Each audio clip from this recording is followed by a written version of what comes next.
देखिए, बिहार में भूमि सर्वेक्षण हो रहा है और लगातार जो है भूमि से निकलकर समस्याएं आ रही हैं।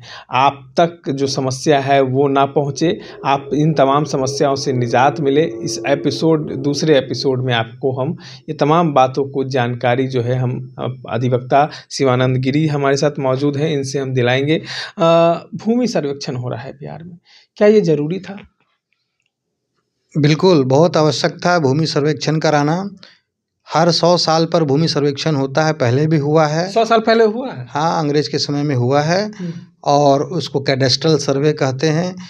जब अंग्रेज चले गए तो जो उस वक्त का जो खतियान बना हुआ था, तो वो उस वक्त उसी खतियान के अनुसार अभी तक कोई सुधार नहीं हुआ, पुराना खतियान ही चला रहा है। और वो पहले के लोग मर गए रैयतधारी, बाद में उनके पुत्र उस ज़मीन पर काबिज हुए, लेकिन उनका नाम नहीं चढ़ा रजिस्टर 1 पे। रजिस्टर 1 देखिए, उस वक्त जो अंग्रेज बनाए थे, कैडेस्ट्रल सर्वे किए थे, तो एक रजिस्टर 1 बनाए थे और उसी को देखकर एक उसका नकल डुप्लीकेट कॉपी रजिस्टर 2 बनाया गया। तो बाद में जब किसान डेथ कर गए, उनके पुत्र को जब ज़रूरत पड़ी ज़मीन बेचने की, पैसे की आवश्यकता थी, तो वो ज़मीन बेचे। तो रजिस्टर 2 को देखकर सरकार जो है रजिस्टर 2 पर खरीदने वाले का नाम चढ़ा दिया और बेचने वाले का नाम हटा दिया। उसको बोलते हैं दाखिल खारिज। एक का नाम दाखिल करना और पहले का जो था रैयतधारी उसका नाम खारिज करना, इसी से बना है शब्द दाखिल खारिज। तो दाखिल खारिज जो होता है तो वो चेंज होता है रजिस्टर 2 पर, लेकिन जो मूल दस्तावेज है रजिस्टर 1 उसमें कोई बदलाव नहीं आता है। वो पहले से अंग्रेज के ज़माने से जो किसान का जो ज़मीन है उसका नाम चढ़ा रहता है। इसके आगे मैं बता दूं कि इस प्रकार से बहुत सारे लोग जो है ज़मीन बिना हिसाब किताब के कहीं का कहीं कब्जा करके रखे हुए हैं। तो वो अभी तक सरकार उसको अभी तक डाटा में नहीं लिया। अभी कल परसों का पेपर है कि एक जगह का मामला है कि कई बीघा ज़मीन सरकार का है और वो कोर्ट में फर्जी क्लाइंट जो है केस लड़के फर्जी वकील खड़ा होके सरकार के तरफ से डिक्री करवा लिया गया। उस व्यक्तिगत एक महिला है उसके नाम पर कई बीघा, 100 बीघा ज़मीन किया गया है, करोड़ों रुपया का घोटाला हुआ है। वो कल का अखबार में देख लीजिएगा, मिल जाएगा। तो ये सब के लिए भी ज़रूरी है।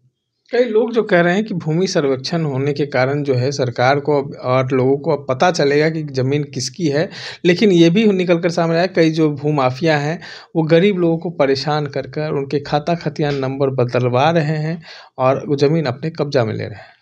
देखिए, ये हो रहा था। इसी सब समस्या से बचने के लिए सरकार पूरे खतियान को, पूरे ज़मीन को का नक्शा डिजिटल करने जा रही है।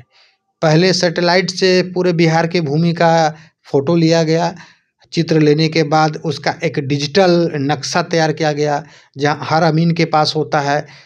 और तब वो जो नक्शा होता है अमीन के पास, वो नक्शा डिजिटली रूप में सरकार के वेबसाइट पर अपलोड हो जाएगा। और सबका सर्वेक्षण जब ज़मीन का हो जाएगा तो जो कमी बेसी रह गई है उसको देखते हुए आपको बताना पड़ेगा कि आप जो ज़मीन पर कब्जा में हैं किस अधिकार से, कहाँ से मिला है। तो इसका एक मुख्य मकसद ये भी है कि जो गलत तरीके से सरकारी ज़मीन पर या किसी दूसरे के ज़मीन पर कब्जा करके रखे हुए हैं उस कब्जा को छुड़ाया जा सके। एक सवाल है कि कई लोग जो है कहते हैं कि जब रसीद कटवाने जाते हैं या दाखिल खारिज करवाने जाते हैं तो कर्मचारी जो थे वो कुछ ना कुछ गलती कर देते हैं, या खाता संख्या गलत कर देंगे या खतिया जो प्लॉट संख्या है वो गलत कर देंगे। तो इस सर्वेक्षण में लोगों को कैसे सुधार इसको मिल जाएगा? इसीलिए तो सरकार ने कानूनगो का व्यवस्था किया है, अमीन का व्यवस्था किया है। तो एक कानूनगो, एक अमीन आपके मौजा में, आपके क्षेत्र के आपके मौजा में कैंप करेंगे और आपको मदद करेंगे सर्वे कराने में। आपका ज़मीन का वो नापी करके और आपका प्रपत्र जो होता है प्रपत्र 2 और 3 उसको भरने में मदद करेंगे।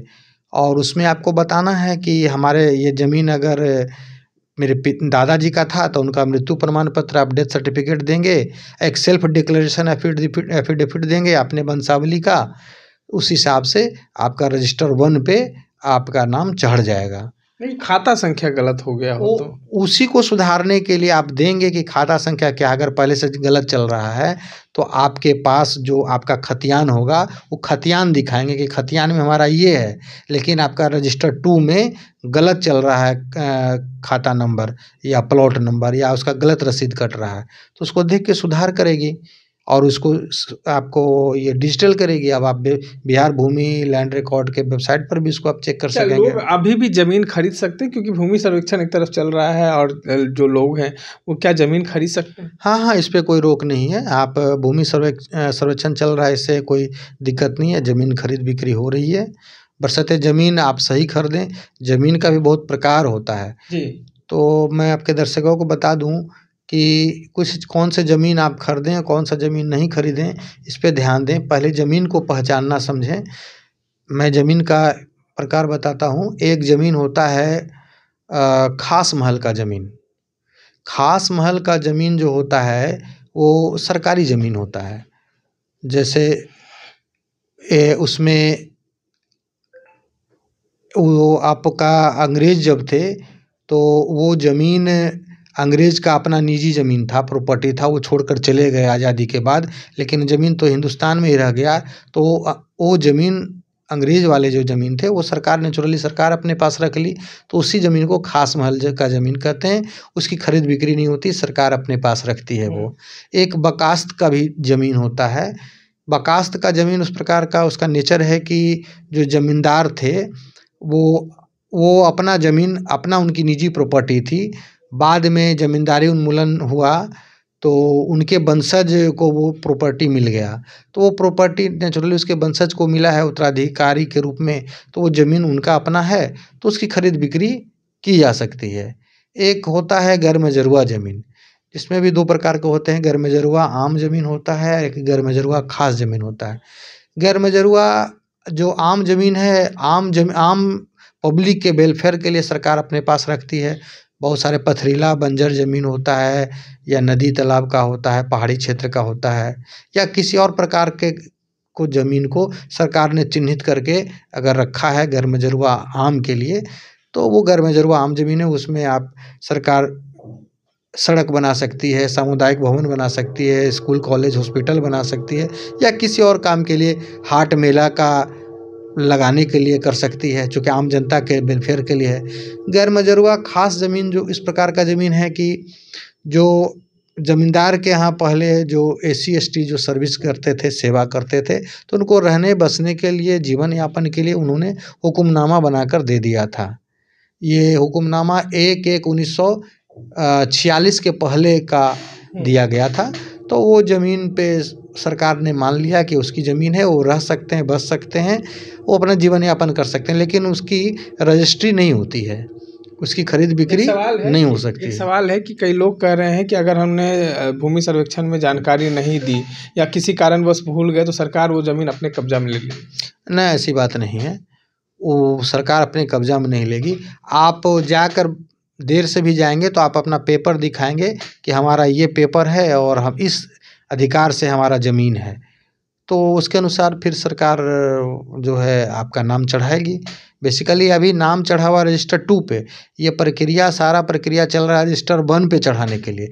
100 साल पहले के जो रैयतधारी थे या ज़मीन के मालिक थे, अब वो जीवित नहीं हैं, और उसके बाद रजिस्टर 2 में कितने बार वो ज़मीन खरीद बिक्री हो गई और कितने उसके मालिक बन गए, ये रजिस्टर 2 पे चढ़ा हुआ है।